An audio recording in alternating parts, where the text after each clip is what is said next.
following program was provided by an independent producer solely responsible for its content. The opinions expressed do not necessarily represent the views of this station, its staff, board of directors, or underwriters.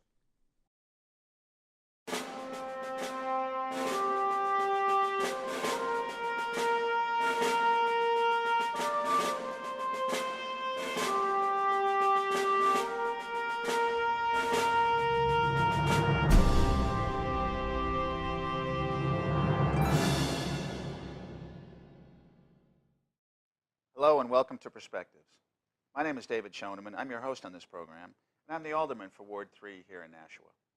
On Perspectives, we take a look at a variety of issues that are important to Nashua residents, taxpayers, and voters on a state, local, and a national level.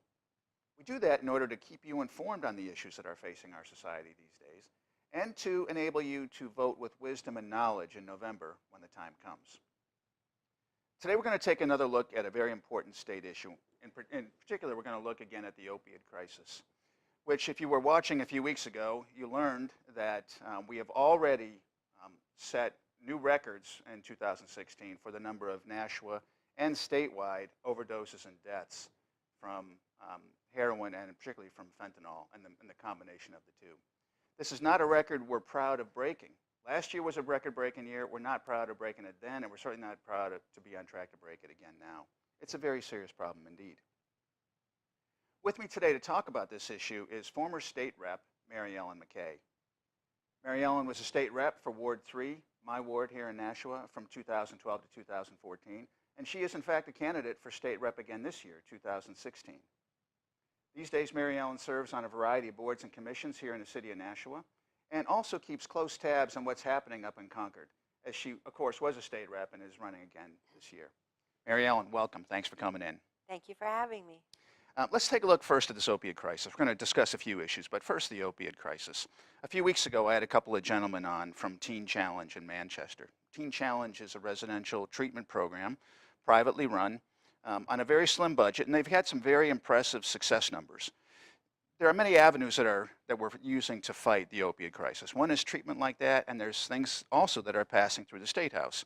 In fact, one important piece of legislation made it through the State House yesterday regarding needles, and I wonder if you could tell our viewers about that. Okay, that would be House Bill 1681, Mm-hmm. and that is to address the issue of not a needle recovery program, but in statute now, it seems that if someone was to go to a hospital, a pharmacy, a doctor's office, anywhere, to return or try to dispose of a used syringe, the person who disposed of that would be subject to felony. And that's what this piece of legislation addresses, so that there can be programs to meet the needs of people who are using drugs that we are trying to curtail. But you need to find prevention, and you need to find supportive methods so that people can begin to direct their energy more on recovery and maintenance. And this is one of those issues that would be, in my humble opinion, a supportive service, and why you would want to penalize somebody for supporting somebody in need doesn't seem logical. And so this piece of legislation seems to address it. And in today's society and in our state, the bipartisan vote of 272 to 86 allows you to know that this topic crosses the aisles. There is no gender bias. There is no socioeconomic bias. This is an issue that is germane to each and every one of us citizens here, not only in New Hampshire, but I think in the country. I think so too. Let me ask you a question about that legislation. About a year ago, I was part of a volunteer group that was cleaning up the river trail, the river walk down by National Public Library. and underneath the boardwalk there, someone found a whole bunch of needles. If I had picked up one of these needles and went down to the hospital and said, hey, I found this, I don't know what to do with it, would I have been liable for a felony, turning that needle in, potentially? Potentially, because, and I'll read exactly what this piece of legislation is referring to. Okay. This bill exempts residual amounts of controlled substances in hypodermic syringes and needles from the provisions of the Controlled Drug Act. The bill also authorizes persons other than pharmacists to dispense hypodermic syringes and needles and allows them to be sold in retail establishments other than pharmacies. So it's addressing the, absolutely, the Controlled Drug Act. I mean, you have an act which is there to provide guidance and support and laws that support the land. Mm. But sometimes there needs to be a few tweaks. And in this particular instance, it appears there needs to be a few tweaks. So the issue isn't necessarily the needle itself, it's the issue that there's some residual drugs. Because Exactly. is the needle itself illegal? I mean, do I get in trouble for turning in a needle, or I get in trouble for turning in a needle that has residual drugs I in it? think it's more the residual drug I see. as opposed to the actual needle itself. I see. Because and I would assume, no, I don't.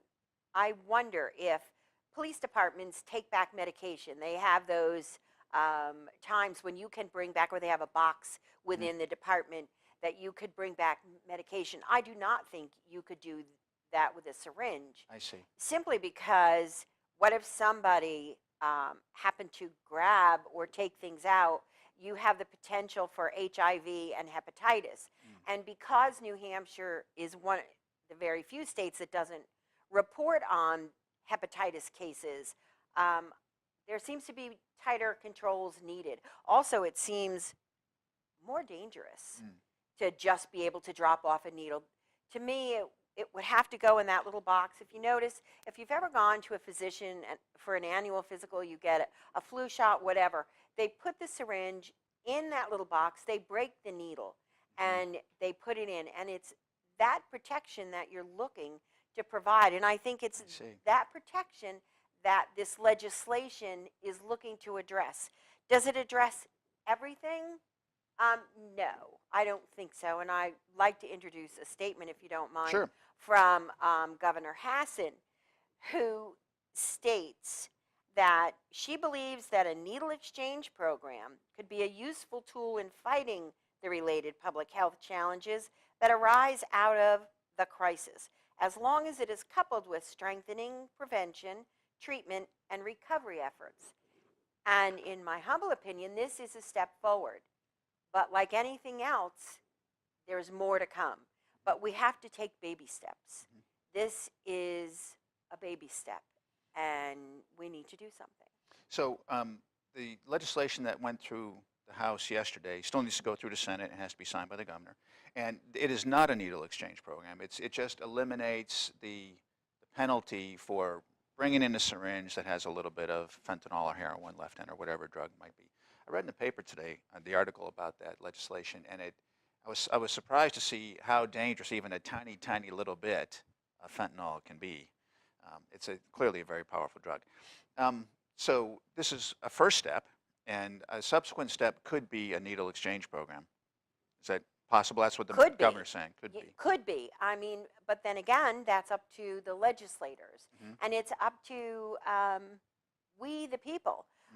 We need to have our voices heard too. And this is not a new topic to our city, unfortunately. Back in 2014, as a sitting legislator, I did a radio program with our Nashua's Deputy Chief, Michael Kerrigan, and with the nominated now drug czar, James Vera. And we talked about this program. And we talked about then the bath salts and spice. And you see that it's all related, it's all connected. It just seems, David, to be increasing. It doesn't seem to be decreasing. It seems to be pushing the boundaries and getting more and more dangerous rather than controlled and addressed. And that's scary. Is there any sense that a needle exchange program could be in somewhat enabling to a drug user? It would seem to me, I like this program. I'm not sure that if I was in the legislature, how I would vote for that. I'm not in the legislature, and here in the city level, we don't deal with those kinds of questions. But the opiate crisis is very serious issue on all levels. And if it were up to me, based on what I imagine in my mind as a program, it would seem to me to be a little too enabling. And I'm not sure I would support the needle exchange program myself, but I understand that we certainly have to pursue multiple avenues. One thing that I've thought about, I went to Mayor Lozo's summit meeting last summer. I think it was about a year ago. And we talked about, or her panel of experts there spoke about the opiate crisis too. One of the things that seemed to come out repeatedly is the force that gets someone moving down that track is just this pain in their life, an emptiness, a pain that drugs are never going to cure, materialism won't cure, any kind of wild lifestyle is not going to cure. It's just this existing pain. So I would hope that as we move forward on these various initiatives, that we somehow begin to deal with the core pain. Because it's one thing to take someone who's an addict and suffering and the family suffering and all that and try to steer them out of it. There's some percentage of success in that.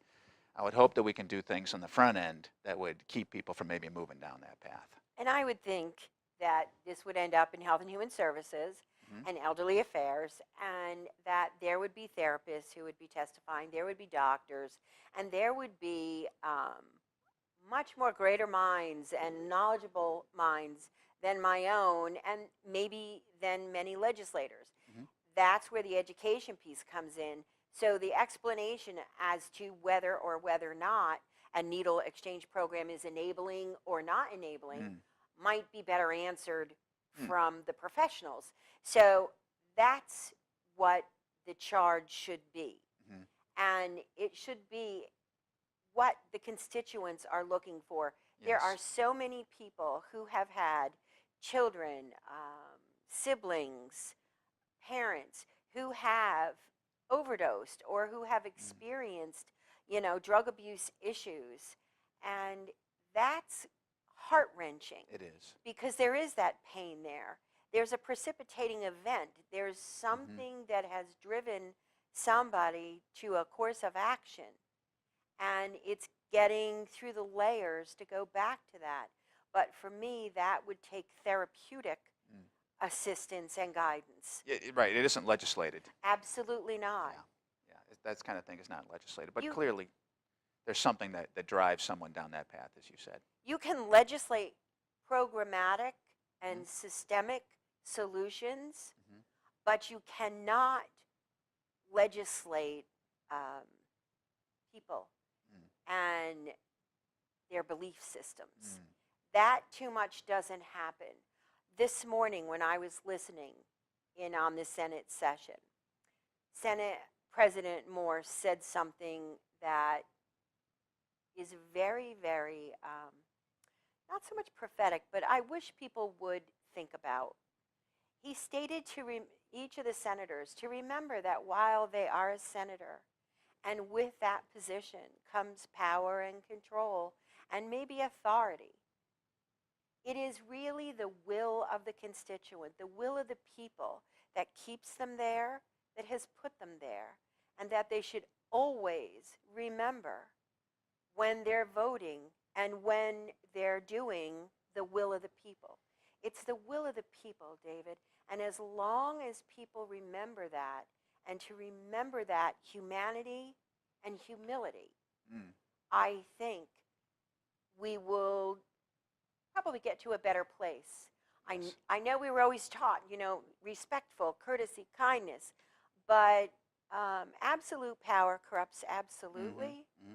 And this should not be a power and control issue. It certainly should not be. We don't want legislation to ever be that way. Sometimes I fear that we make decisions as politicians that perpetuate a problem in order that we can be seen to be continuing to try to solve it. And we want to make sure we don't do anything like that. I think following the will of the people is very important. And you also mentioned humility and humanity. And I think two characteristics of good leaders, or many characteristics, but two characteristics are having a humble spirit, where I don't care if I'm the one who gets the credit as long as this gets done. That's very important. And I think to have a certain brotherly love for the constituents, the people that you're trying to lead, so that you truly do act in their best interest, not just in a way that sets you up for some glory down the road. Because this is a very serious issue, and lives are at stake. And we certainly don't want to be doing anything like that. And I'm encouraged by the fact that there was strong bipartisan support for that bill. And it shows at least that there's some unity. I think that there's more strength and success in being unified than there is in being closely divided. I've thought about votes that we've had in the Board of Aldermen, for instance, that might be 8-7, or they're just close. We have 15 members, so 8-7 is close. If we haven't found something that is a 12-3 solution, then we haven't looked far enough, because the 8-7 solution still leaves people divided. I think there are solutions that can gain wider support, and it sounds like this particular bill did. So I'm pleased to hear that. You need to effect compromise. As a trained mediator, I've learned that compromise, while everybody doesn't win, nobody loses. And you may feel a little pain, but you also feel a little victory. And that's what you should be looking for people, and for learning how to empathize with their pain. Because you may not live it, but you can certainly comprehend and understand it. Right. And that's where you should take that and follow through for the good of humanity. We're not going to get anywhere if we keep, showing man's inhumanity to man. Right, right. Well, we'll see how this goes. I think that we'll be talking about the opiate issue as the months unfold. Clearly, it's a very important problem, very large problem, and we have to do something to deal with it. Let's transition just for a minute, if we can, to something that you and I are both involved in here in the city of Nashua. One of your boards and commissions, of course, is the Historic District Commission, and I'm on that commission as well. I'm the aldermanic liaison to the Historic District Commission, but as the aldermanic liaison, I get to vote. And we're charged with keeping an eye, essentially, on the Historic District and making sure that changes that are made to facades on houses or sidewalks or signs or whatnot are in keeping with the historic district that Nashua wants to begin to promote. You can go to some villages or towns around the country or around New England, and you see a very active historic district where they're really working to make their historic district a showcase. We haven't done that here just yet, but we're, I think, on the way to trying to make some improvements. The historic district, as you know, it encompasses part of downtown, the old Nashville section, really, because back in the day, Nashua was divided. Nashville, north of the river, was a separate entity. They reunited some years later.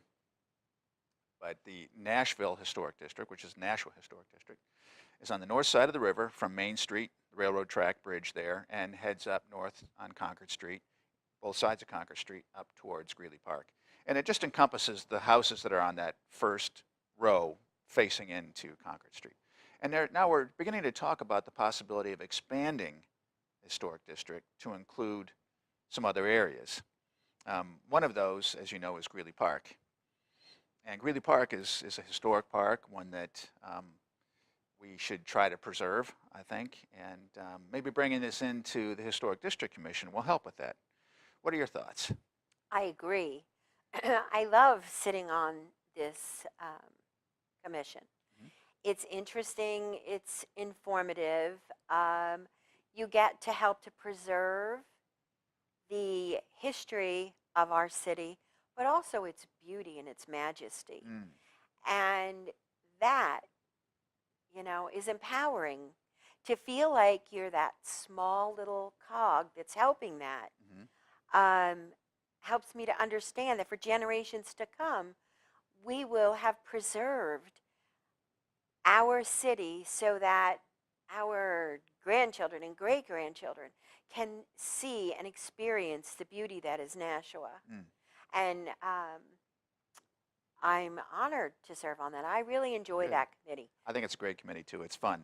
It's fun. We have good meetings, and we deal with some interesting cases. We've had a couple that, from very small cases to large cases. We had one, I remember, when someone wanted to install a window on their house that was going to be visible from Concord Street. And so just putting a window in or closing in a porch had to have our approval. And then, of course, there was solar panels, and there's all kinds of things, house renovations that come under the jurisdiction. But of course, the Historic District Commission is not the last word when a change is required, or a landowner or homeowner wants to make a change. It would go from Historic District. If it passes there, then it could go to zoning for variances that are necessary. So it's an involved process, but you're right, we are charged with trying to preserve the historic aspect. And some of the homes on Concord Street are quite nice. Seem to be historic homes. There's also the streets behind. We have Berkeley and Chester Streets. Mm-hmm. And some of the discussion, no decisions made, of course, yet. And so here we're kind of presenting it to the public for the first time. The idea that we can begin to incorporate Berkeley and Chester Streets as neighborhoods that are worthy of preservation.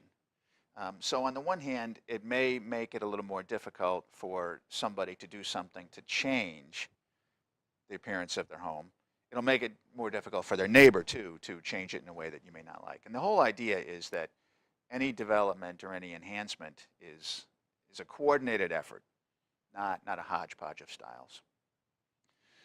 I agree. We have to remember the historic district is the keeper of the keys, so to speak, on the aesthetics Mm-hmm. and the history. Mm-hmm. And without having the historic district, we face the real threat of losing both. Mm-hmm. And so it seems like not a very large charge, but it is. It is. And there have been sections of Nashua outside of the current historic district, and in fact outside of the proposed historic district, where someone had a little bit larger piece of land that was part of their backyard, because much of Nashua was farms at one point. And suddenly this large sort of pastoral piece of land, not as large as a park, but large enough to hold a few houses, someone had an idea to put a few houses in there. And so I think the idea is that we would try to protect some of the larger lots from subdivision and any kind of cookie cutter development that might change the overall appearance. Or taking one of those grand old mansions, those beautiful old mansions, and change its appearance completely, Right. or its facade. Right. You would lose Mm-hmm. what beauty was there. It may be a different look, but it's not the look that's in keeping with the historic district Right. and the historic section of Nashua, and encompassing Greeley Park and coming around Greeley Park. That is a beautiful park.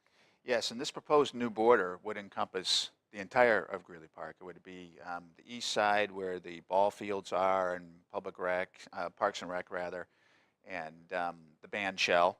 It would encompass the west side of Concord Street where the famous stone building is. Where everybody gets their wedding pictures. Where everyone gets their wedding pictures, right in front of the bathrooms there. That's right. And it would also encompass the Manchester Street side. So it would provide one more layer. Of course, any change to Greeley Park, any construction in Greeley Park requires approval of the Board of Aldermen. But just like Historic District has to give approval before construction, that would ultimately also need to be reviewed by zoning or planning. This way, any change in Greeley Park as a historic park would require Historic District approval before it went then to the Board of Aldermen. So it's just an extra layer of protection that I think would serve the area well, but would also serve all of Nashua, because these things do need to be preserved. They do. There's no more extra land. I mean, land is always at a premium, and so someone's going to spot a piece of land and say, we can build something there. Once it's gone, you can't get That's it back. right. That's right. And we're here to ensure that what's worth keeping and saving is Right. kept and saved. Right, right. That sounds good. Well, we're nearly out of time here, but there's plenty more issues that are out there. Is there anything else that's percolating for the city or for the state? Probably the issue of rail, which is very Okay. big for Nashua, and I think for the state. And I think this is a topic that will inspire more conversation, maybe more commissions, more studies. I think it's something that absolutely needs to be looked at. When you look at progress and you look at, employment and you look at all kinds of economic solutions, rail seems to be at the foundation of it. So let's see where we go. I think it's up to people, and I think people need to make their voices heard. I know that Mayor Donches has a committee. He has meetings about rail, and I would certainly really encourage people to attend those meetings and to have their voices heard. Bring forth their opinions, because I'm sure that's what we all want to hear, and I know that's what the mayor would want to hear going forward in where the future of our city lies. Yeah, he had one of those meetings just the other night. I don't know which night it was. I was at a meeting down at City Hall, but he had a gathering at the library to take a look at the next steps for rail. There have been a lot of studies done on rail, estimates made. You and I have spoken about some of the numbers. I'm more of a numbers guy. I listen to the story. The story says one thing, but then the numbers seem to me to be not quite there. I'm not sure that we have the critical mass of people yet in this part of the state to warrant that kind of investment. The numbers of vehicles taken off of Route 3, for instance, really, if you work it out, they don't look to be as large as some of the more optimistic viewpoints. But we'll see where it goes. And of course, there's also the standpoint that people in other parts of the state who would be partly responsible for paying the cost may not have a direct benefit. And that's one of the arguments we hear about, too. So people's voices do need to be heard. It's very important. And it's very important, as you've mentioned, as I certainly believe, that a representative represent what the people want, not their own ideology. And it's really, really key, because I can have my own personal view. And there were some very heated people in the Aldermanic chamber the other night on a particular issue where there was virtually unanimous view from a large group, standing room only, on a particular issue. And some of the aldermen voted contrary to that voiced opinion. And the people in the audience overheard some of the conversations and weren't happy because the vote of some of those individuals went contrary to their views. And the people need to be represented. That's self-government. I think it's very, very important. I'm glad you think that way. I do think that way, and I think people need to remember that when they're casting their votes. Yes. Vote for someone who's going to represent you, not their own viewpoint. The biggest portion of votes that any representative, alderman, any elected official takes is based on constituency need, want, desire, value. There are some issues that may just be purely party. That's going to happen no matter where you are, and that's a fact of life. And then there's those votes of conscience, of which maybe the death penalty could be considered one. Absolutely. You have to vote. You have to vote your conscience. Absolutely. You have to understand those. But in my head, there's always those three votes that you take. But the largest, the most important, is the constituent vote. That's what they want. That's what they put you there for. Exactly. They trust you and believe that you'll do that. Right. You Very need to important. leave your agenda at the door and do that. Sounds great. Mariellen, thank you very much for coming in. I really Thanks for appreciate having it. me. I'll have you in again whenever we have the chance. And folks, thank you for tuning in. We're very glad to have you join us as well. You've been talking with Mariellen MacKay, who is a former state rep and a candidate for state rep this year, 2016, for Ward 3 in Nashua. And my name is David Schoeneman. I'm the alderman for Ward 3 in Nashua and your host on the program. Thanks for tuning in. If you have any questions or comments, please reach us at perspectivesnh@gmail.com. And we'll see you next time.